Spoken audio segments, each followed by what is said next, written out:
Now to a story from California where we'll meet a young woman bringing music to a place you'd least expect it. Elizabeth Cook with CBS News Bay Area joins us now with more. Elizabeth, good morning. Good morning, Adriana. Well, there are many approaches to palliative care in the arts, particularly music, and it's showing up more and more in hospitals.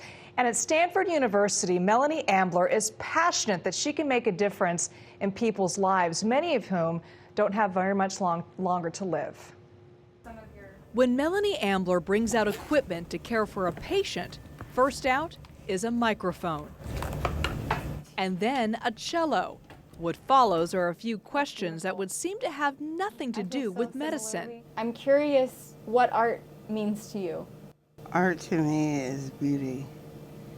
It's beauty and it's tranquil. And the patient's answer inspires this medical student to do this.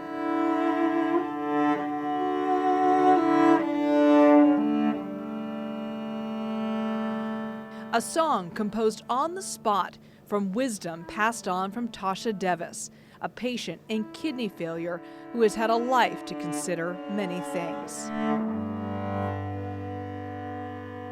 The questions that I ask, like, transport me to your favorite place on earth, or what are you famous for within your friends or your family?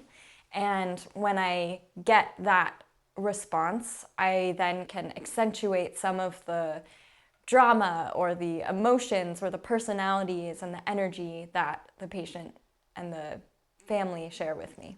You enter these patients' lives at the end of their life. Why are you doing this? Some of the most meaningful moments that I personally experienced while I was on my medical school rotations were moments that were emotionally charged and difficult, and moments where traditional medicine may not be effective or provide comfort. Her work in enhancing palliative care at Stanford's medical school has caught the eye of Renee Fleming, a leading advocate of partnering music with medicine, and Dr. Lisa Wong. Dr. Wong is co-director of the Arts and Humanities Initiative at Harvard Medical School.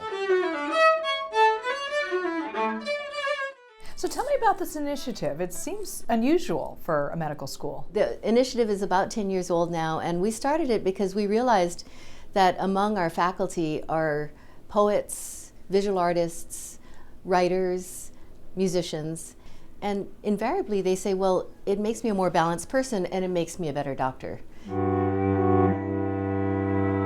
For Melonie, the music she composed in the hospital, along with the interviews with patients, goes home with her, where what she recorded often becomes a last remembrance. I had one patient comes to mind. It was this lovely, lovely man. I sent the recording to his wife and him the day that he died. And when she listened to it, she said it was like he was there with her, and that she's listened to the recording every single night since he passed, because she said it so captured his personality and his laugh and the way that he interacted with people.